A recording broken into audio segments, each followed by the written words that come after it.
Esperanza Aguirre, presidenta, sabrá usted que la echamos mucho en falta, ¿eh? Bueno, muy amable, me echáis en falta algunos, otros echan en falta, bueno, me desean la muerte. De hecho, anunciaron mi muerte la última vez que estuve con el COVID y cuando tuve cáncer. De todas maneras, ¿y usted echa en falta la política? Porque son momentos turbulentos, complicados para España. Y yo me imagino que para alguien como usted, que tiene tanta vis política, pues algo debe echar en falta. Pues es que yo no he dejado la política, Alfonso. Yo, mientras Dios me dé salud, pienso seguir en política. Acabo de publicar un libro y, bueno, voy a participar en un programa cuyo nombre es Todo es Menta, que yo solo por el título ya no pensaba ir nunca jamás, pero como resulta que tenemos un gobierno que todo lo que hace y dice es mentira, pues voy a ir para que se oiga la voz de alguien que sin complejos, como es el título de mi libro, dice lo que piensa de lo que está ocurriendo en España. Será consciente de que va a territorio enemigo, porque no hay una sola televisión, ni siquiera la Telemadrid de siempre, que juegue a favor de lo que es el centro derecha español. Todas están, y me va usted a perdonar la expresión, con el rojerío más infecto. Sin lugar a dudas, o sea, los principios y los valores en los que creemos los liberales y conservadores, esos no los defiende ninguno de los grupos de comunicación que hay en España, ninguno. Y por eso, pues yo creo que yo desde luego no pienso dejar la política mientras Dios me dé salud. Y aquí estoy y estaré en todos los lugares donde pueda transmitir el mensaje que yo estoy en política hace 40 años porque creo de verdad que los principios y los valores y sobre todo la puesta en práctica de las políticas liberales y conservadoras, impuestos bajos, Estado pequeño, ciudadanos con libertad, todo eso es lo que ha traído más libertad y más prosperidad a los países donde se han aplicado y además, especialmente, a los más desfavorecidos, a los que más lo necesitan. Esos son los que más han mejorado cuando ha habido políticas liberal-conservadoras. Por eso me tiene tan preocupada lo que está ocurriendo en España. Lo que está ocurriendo en España es tremendo, es la tormenta perfecta. ¿A qué atribuye usted el que ningún medio de comunicación importante o grande sea favorable al centro derecha y por qué le tienen tan poco respeto a su partido, al PP?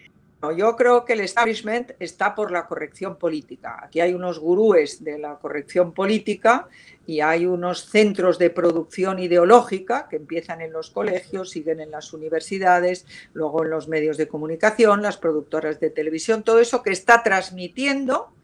Bueno, ahora ya no pueden transmitir la dictadura del proletariado, aunque la vicepresidenta esta haya hecho el prólogo de nada menos que de Marx, pero la realidad es que lo que quieren es que con el feminismo, con el LGTBismo, con los trans, con la memoria histórica, con la violencia de género, con todas esas cosas, quieren y creen que consiguen atacar a la derecha, porque les hemos pillado en una mentira impresionante, como ha sido la del bulo este de los últimos días.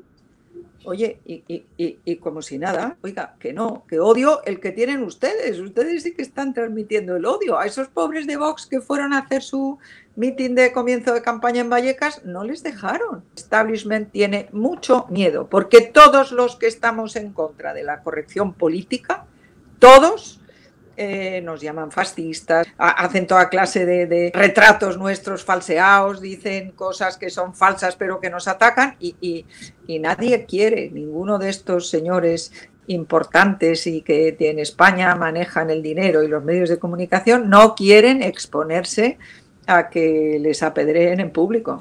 Pero fíjese, hay una diferencia de comportamiento de la izquierda y la derecha cuando están en el poder, que es si el PSOE toma el poder, como lo ha demostrado ahora Pedro Sánchez, es capaz de sacar adelante sus leyes, sus proyectos, aunque infrinjan o vayan contra el sentido común e incluso la Constitución. Y sin embargo, llega el PP al poder, y estoy recordando la etapa del señor Rajoy, y no se atreve ni con mayoría absoluta a quitar la ley de memoria histórica.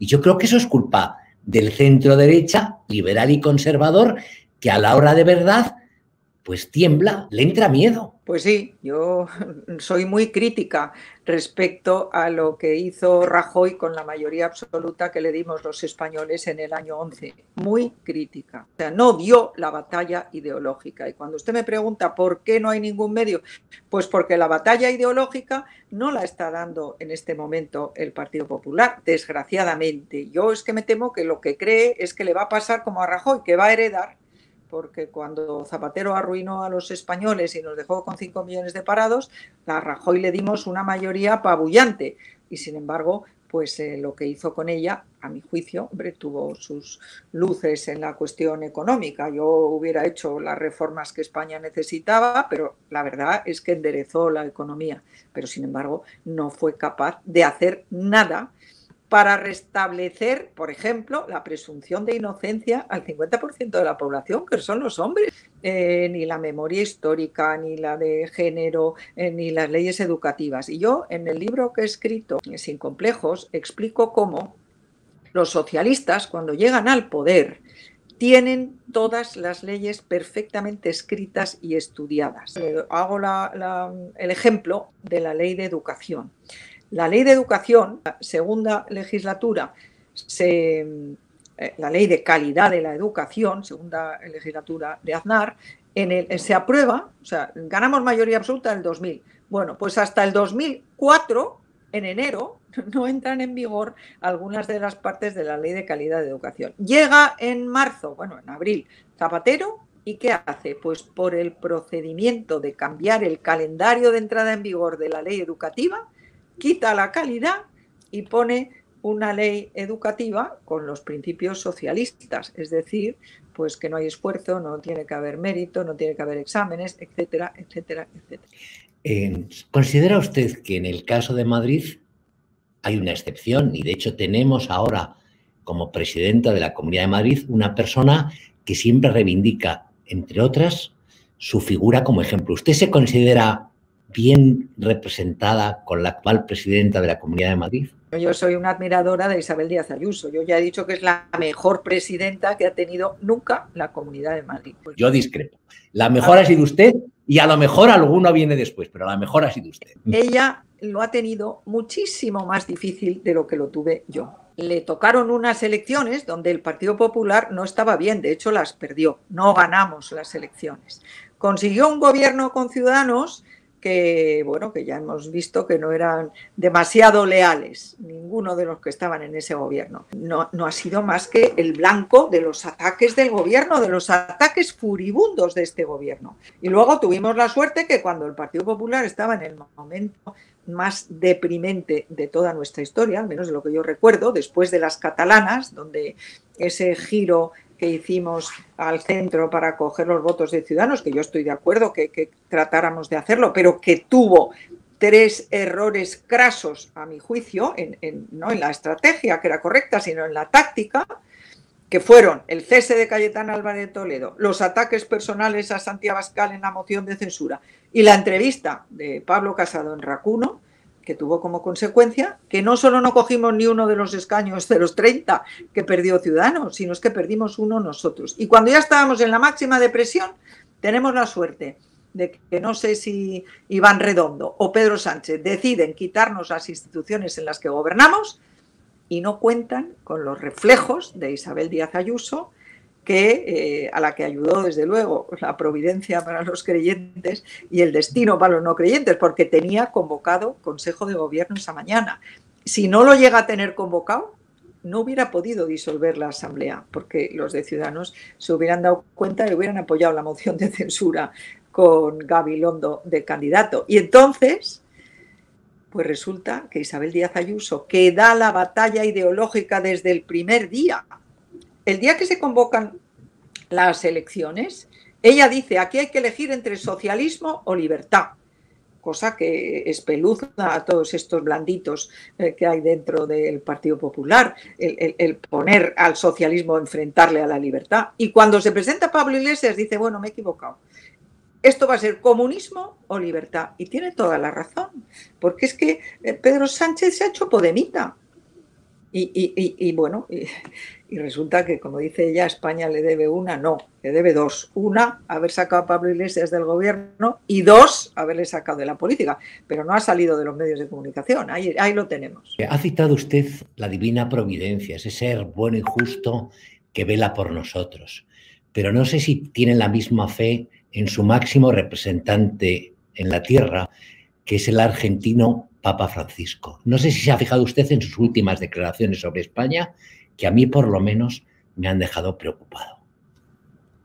A mí ya me dejó muy preocupada que en el año 15 no quisiera, se negara a venir al centenario de Santa Teresa, que es una de las figuras más importantes de la Iglesia Católica a lo largo de toda la historia. Y ahora dice que va a ir a Santiago, pero a España no. Y antes dijo que a España no venía porque nos teníamos que reconciliar los españoles. Y ahora dice que no sabe él si hemos asumido nuestra historia del siglo XX, pero bueno, le tuvo que decir Carlos Herrera que habíamos hecho la Constitución del consenso y la concordia. No sé si es que quizá no lo sabía. Viendo el panorama general de España, no hay mal que 100 años dure. ¿Cree usted que si hay elecciones generales, Pedro Sánchez y sus colegas se van a casa?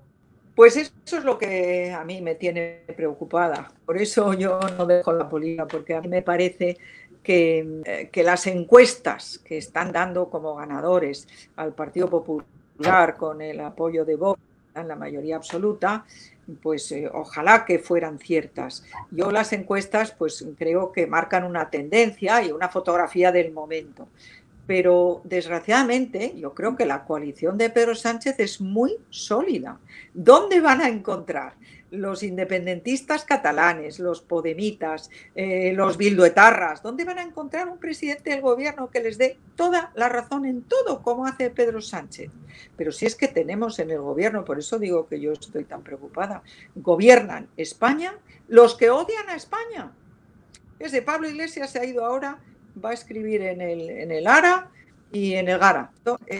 Es que es un drama, y este era vicepresidente del gobierno de España y le metimos en la Comisión de los Secretos Oficiales. Para terminar, ¿cree usted que lo está haciendo bien el Partido Popular?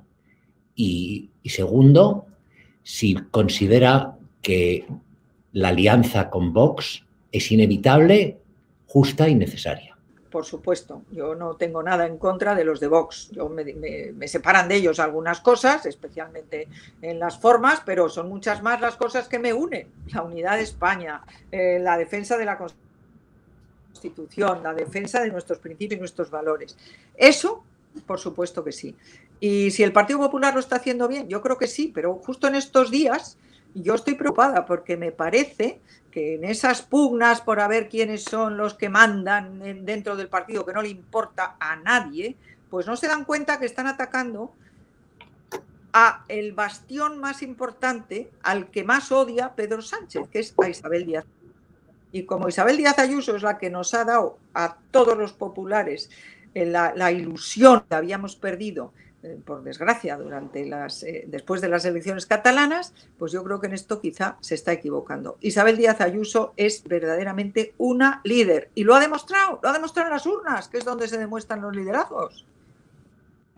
Muchísimas gracias, presidenta. Espero contar con usted alguna otra vez y me encanta. Recordarle que usted y yo somos casi de la misma quinta, yo un poquito mayor que usted. ¿Ya has llegado a la década nueva? Yo todavía no. Casi, me falta un poquito. A punto. Muchísimas gracias.